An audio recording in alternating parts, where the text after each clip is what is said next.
pressing record. Okay, go ahead. All right, Slinging Ink here, October 29th, 2010. We are here with Senses Fail. The name of the tour is Out With The In Crowd. Yeah.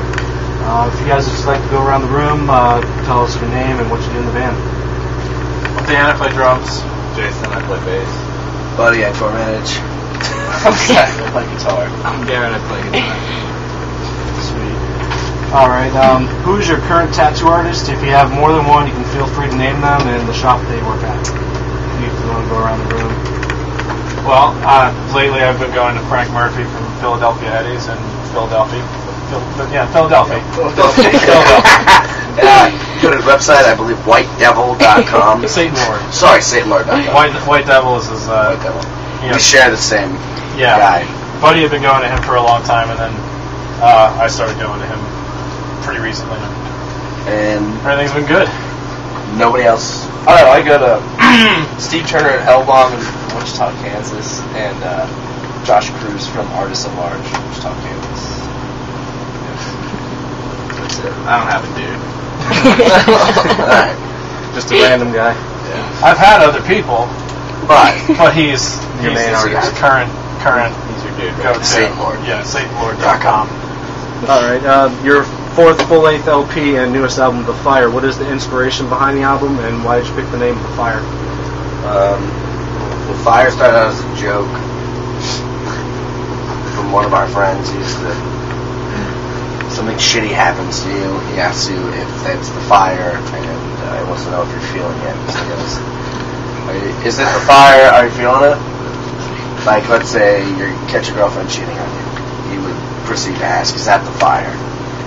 So, we had a bunch of shitty stuff happen to us in the process of writing the record.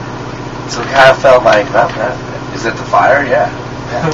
But then it took on its own kind of realistic meaning.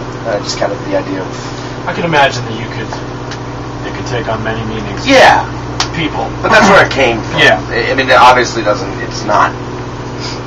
mean that, but that's where the idea came from Sean Nelson.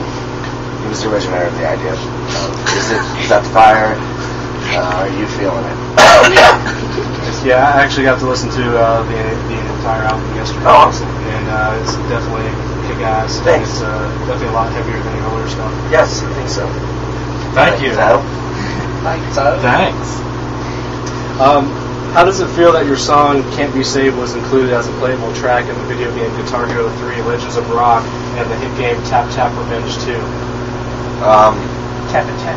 Tippy tap. It's great. It's great for the band. It's awesome because it's exposure that you wouldn't get in any other way. It's kind of a different medium that has been very useful for bands. So we're lucky that we were included in both of those. Now this is going back a little bit. When you guys were shooting your video Buried Alive, it was being filmed on the soap opera set Guiding Light. How was it having your mom shooting it, and how was it having your mom being an actress on this actual soap opera? It's cool because every video we do now fucking sucks. And apparently my mom's the only one that can make a good video. Pretty much, right? Every video we shoot now is just it's terrible. The worst. So Bobo. maybe we need to go back and check that out.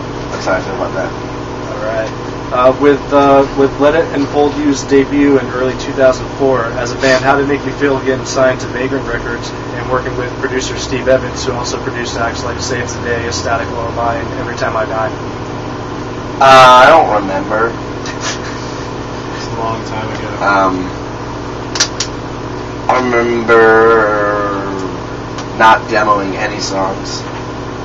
I remember showing up, not understanding. We didn't really understand what we were doing at that point in time. It was definitely cool to have him do our record and everything and work with him. It's really cool. But we didn't know what the hell we were doing. Better grasp on things these days. Yeah. You guys got any crazy fan stories or tour stories? One time somebody punched Heath our guitar player, kicked him in the balls to get my attention. And then he proceeded to strike him in the stomach as hard as he could. And threw him into a trash can. And that was awesome. That was in Australia. Crazy Australians. that was fun. He got very angry. Rightfully so. Yeah. Now, besides from Senses Failed, did any of you guys have any side projects going on? Dan's in a band called the Jetons. I'm in a band called Hanging Out. Hanging with Mr. Cooper. It's my side project. I have a side project called Bayonet. We don't really do put out music. We play with other band side projects, pretty much. And how rough is it being on tour, being away from loved ones and close friends? It depends how long the tour is. Yeah. Yep. It has its ups and downs. It depends if we were going straight to Europe. Yeah. If we were going straight to Europe, yes. But since we're not, no. It's only been a week right now, so it's okay. It's almost been 2 weeks. Really? Yeah. It's more like halfway through December. Dude. Yeah. Seriously? We've only played like 8 Well, then there you go. I guess, yeah. I mean, time flies. Yeah. Yeah. How does it feel knowing that your music helps and inspires so many people through tough times in life? I think that's awesome. I think that's one reason why we've been able to be a band for so long, because there's some meaning behind the music, and people can find meaning in it. Yeah, I was actually reading an article how you came up with the band name Senses Failed. That's actually pretty badass.